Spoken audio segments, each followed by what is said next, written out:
2026 যতই এগিয়ে আসছে ততই বাংলাদেশে বাড়ছে রাজনৈতিক উত্তাপ।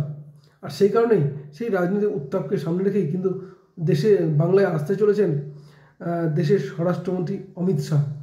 আমরা জানি মার্চের শেষের দিকে হয়তো তিনি বাংলায় আসবেন, এবং এই মুহূর্তে বলা যেতে পারে যেখানে সিপিএম তারা কিন্তু তাদের সম্পাদক মণ্ডলী ঘোষণা করেছে, এমনকি বলা যেতে পারে তৃণমূল কংগ্রেস তারাও কিন্তু 27শে ফেব্রুয়ারি সভা করে, নেতাজিদের সভা করে তাদের নির্বাচনের প্রস্তুতি দামামা বাজিয়ে দিয়েছে।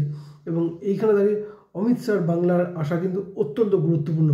কেন বলছি কথা, সব কিছু আলোচনা করবো আজকের এই ভিডিওতে। নমস্কার, আমি সত্যজিৎ পাল।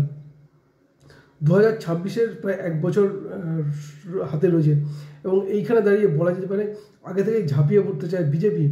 এবং এই কারণেই একদিকে যেমন বিজেপির প্রস্তুতি শুরু করেছে, মণ্ডল সভাপতি নিয়োগ হয়ে গেছে, এবং খুব শীঘ্রই হয়তো রাজ্য সভাপতির নামও ঘোষণা করা হবে। এবং আরএসএস তারাও কিন্তু ইতিমধ্যে মাঠে নেমে পড়েছে, রাজ্যে এসেছিলেন মোহন ভাগবত। এবং এইখানে দাঁড়িয়ে বলা যেতে পারে নির্বাচনের প্রস্তুতি আরও গতি বাড়াতে রাজ্যে কিন্তু আসতে চলেছেন অমিত শাহ। এবং বলা যেতে পারে অমিত শাহ মার্চেই রাজ্যে আসবেন। এবং এইখানে দাঁড়িয়ে একটা জিনিস যেটা বিজেপির ক্ষেত্রে অত্যন্ত গুরুত্বপূর্ণ, বিজেপিকে কিন্তু একটা কোন্দল তৈরি হয়েছে।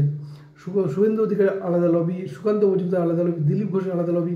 এবং এইখানে দাঁড়িয়ে রাজ্য সভাপতি কী হবেন তা নিয়ে প্রশ্ন উঠেই যায়।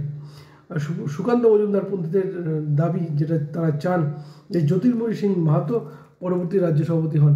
কিন্তু একটা অংশ বিধায়কদের একটা অংশ চান রাজ্যের বিরোধী দলনেতা শুভেন্দু অধিকারী হন, কিন্তু আরেকটা অংশ চাইছেন দিলীপ ঘোষ হন।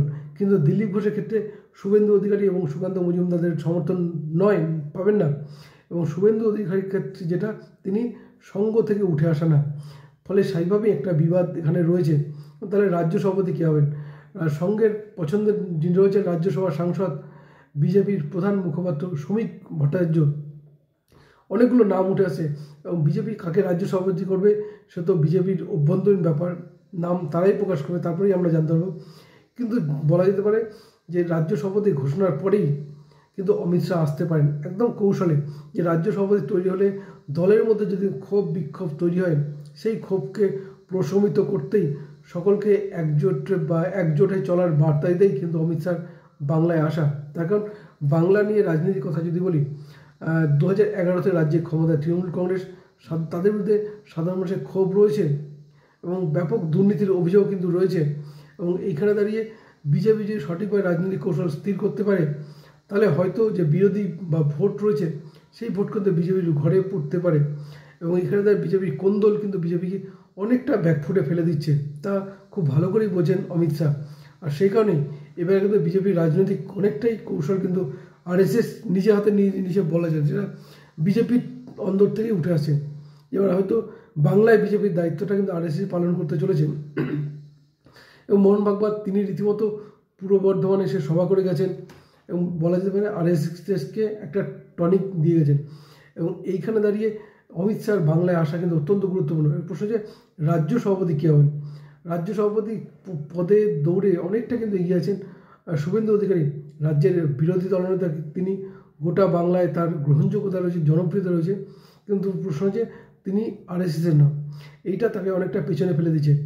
আর স্বাভাবিকভাবেই এবার এইখানে দাঁড়িয়ে বিজেপি যে রাজ্য সভাপতি ঘোষণা করবে, সেই রাজ্য সভাপতিকে নিয়ে যদি দলের মধ্যে ক্ষোভ তৈরি হয়, সেই ক্ষোভকে প্রশমিত করতেই কিন্তু একদিকে যে প্রশমিত করা, পাশাপাশি সকলকে একজোট হয়ে চলার বার্তা ভোকাল টনিক দিতেই কিন্তু অমিত শাহ বাংলায় আসবেন।